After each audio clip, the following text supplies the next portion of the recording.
శ్రీలలిత రహస్య నామ మహిమ తెలియగరారండి, నామ మహిమ తెలియగరారండి. శ్రీలలిత రహస్య నామ మహిమ తెలియగరారండి.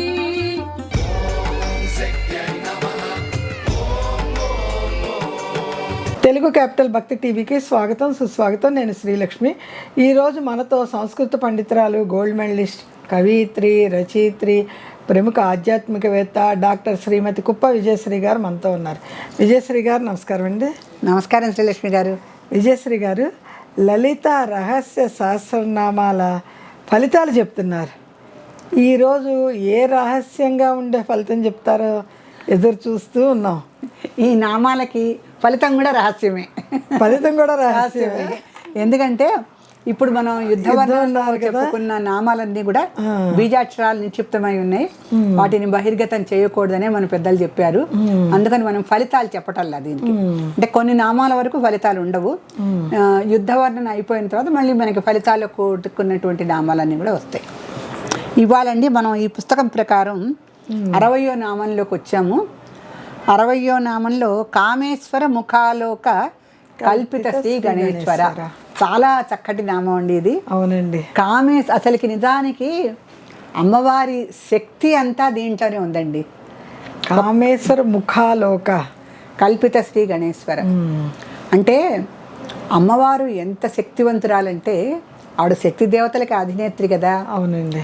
ఒక్కసారి చాలా చిరునవ్వుతో కామేశ్వరుడు యొక్క ముఖాన్ని చూసిందట.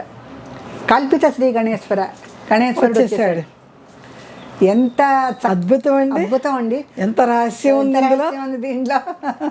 మీరన్నట్టు ఎంత రహస్యం ఉందో. అంటే అమ్మవారి యొక్క నేత్ర ప్రసారం జరిగిన చోట సృష్టి ప్రసారం అవుతుంది కదా. ఆవిడ ఉన్మేష నిమిషోత్పన్న విపన్న భువనావళి. ఆవిడ కనులు తెరిస్తే విశ్వసృష్టి జరుగుతుంది, మూస్తే లయమైపోతుంది.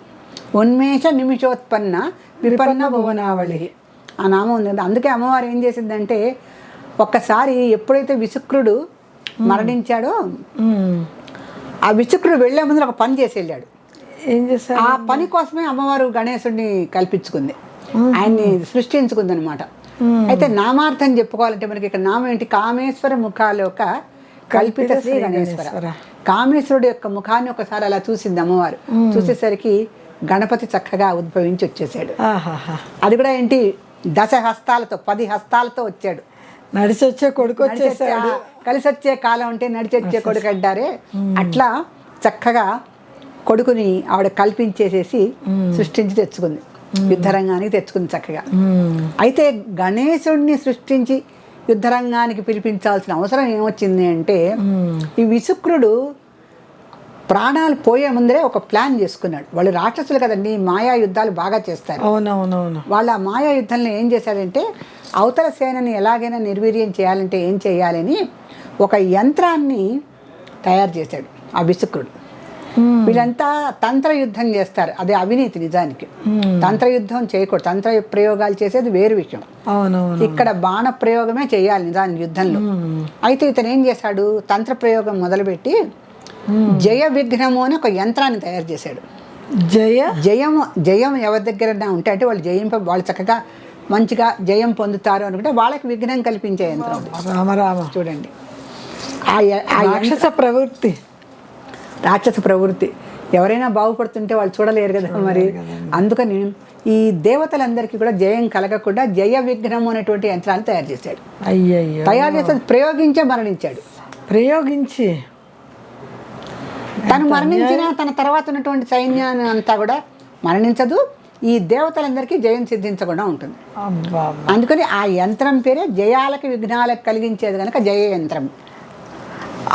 ఆ యంత్రం గురించి కల్పిత కామేశ్వర ముఖాలుగా కల్పిత శ్రీ గణేశ్వర ఆయన చూసింది. ఆ యంత్రం చూసి, ఆహా నువ్వు ఈ యంత్రాన్ని పెట్టావా, నేను కామేశ్వరుని చూసింది. చూడగానే వాళ్ళు మనసుతోనే అంతే, మాట్లాడుకుంటారు వాళ్ళతో మానసపుత్రులే కదా, యోని పుత్రులు కాదు, మానసపుత్రులు కదా. అందుకని చక్కగా చిరునవ్వుతో ఒకసారి పరమశివుడు ఇంకా చూడంగానే అద్భుతమైన ప్రసన్న వదనంతో ఆ గణపతి దశహస్తాలతో చక్కగా గణపతి ఉద్భవించాడు, యుద్ధరంగానికి వచ్చేసాడు. అయితే ఈ లోపల ఈయన ఈ జయ విఘ్నము అనేటువంటి యంత్రాన్ని ప్రయోగించేసరికి ఈవిడ వారాహి, శ్యామల, భైరవీదేవి, దండనాయకి, మళ్ళీ అశ్వారూఢ, సంపత్కరి వీళ్ళందరి దేవతల్ని యుద్ధరంగానికి పిలిచింది కదా. సంపత్కరి దేవత ఏంటి, వారాహి ఏంటి, శ్యామలాదేవి ఏంటి, వీళ్ళందరికీ జయ విఘ్న యంత్ర ప్రయోగంతో యుద్ధం చేయాలనేటువంటి కోరిక నశించిపోయింది. అయ్యా, అందరూ చతికిలబడిపోయారు, యుద్ధం చేయలేకపోతున్నారు, అలసిపోయారు, అందరికీ నిస్సత్తు వచ్చేసింది. దాని పేరే జయ విఘ్నం కదా. వీళ్ళకి అవతల సైన్యాన్ని జయించాలనే కోరిక నశించిపోయింది పాపం. ముందు కోరిక నశించిపోయి అందరూ అలసిపోయి సొమ్మసిల్లిపోయారు, అస్త్రాలన్నీ వదిలేశారు, శస్త్రాలన్నీ వదిలేశారు, సైన్యం అంతా కూడా నిర్వీర్యం అయిపోయి అందరూ కూడా చాలా అలసట చెంది ఉండిపోయారు. అప్పుడు మహాగణేశ అదేంటంటే కామేశ్వర ముఖాలోక కల్పిత శ్రీ గణేశ్వర, అమ్మవారు తాడిదన్నేవాడు ఉంటే తలదన్నేవాడు ఉండడా అని అమ్మవారితోనే ఆటలు.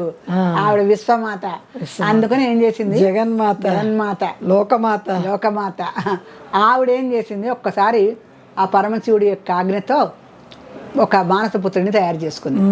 అంటే చూడండి, మనకి పురాణాల్లో అమ్మవారు తలంటు పోసుకుంటూ నలుగు పెడితే, ఆ నలుగు పిండిని ఒక బొమ్మ చేస్తే, ఆయనని వాకిట్లో ఇది పెడితే, కాపలాగా పెడితే, పరమశివుడికి ఎవరో తెలియక తల నరికేస్తే అప్పుడు గజవదనం పెడితే గజానుడు అడిగాడని మనకి కథ. కానీ ఇక్కడ గజానుడు కాదు మనకున్నది, గణపతి, గణాలకు అధిపతి. ఈ పుత్రుడు అమ్మవారి పుత్రుడి కంటే ముందు గణాలకు అధిపతి, తర్వాత గజాననుడు, అది వేరే కథ అనుకోండి, అది పురాణ కథ.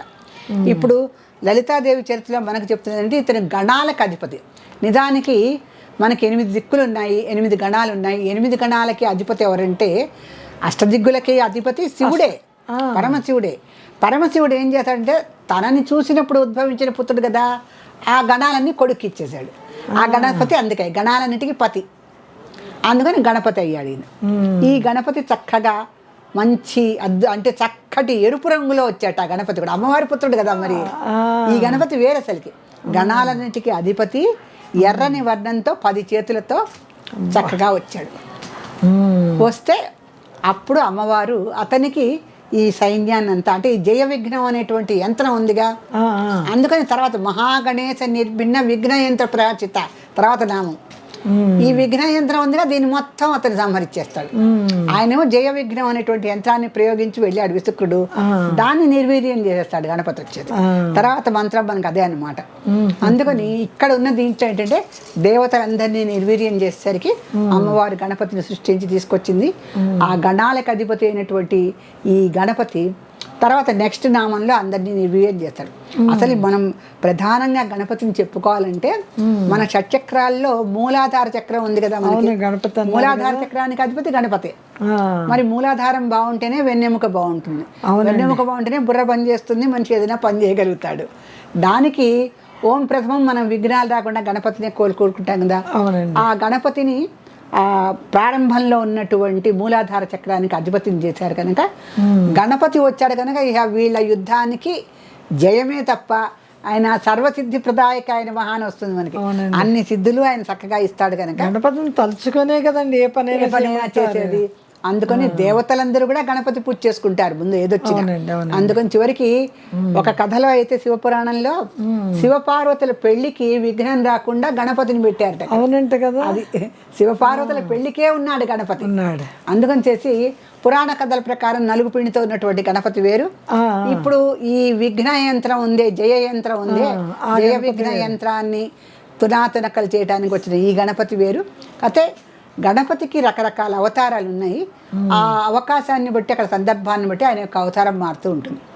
గణపతి వేదకాలం నుంచి ఉన్నాడు. త్వమేవ అంటే పంచభూతాలు, త్వమేవ భూమి, త్వమేవ ఆపహ, త్వమేవ అవాయు, త్వమేవ జలహ, ఇలా పంచభూతాలన్నీ కూడా త్వమేవ ఆత్మ అంటాడు చివరికి.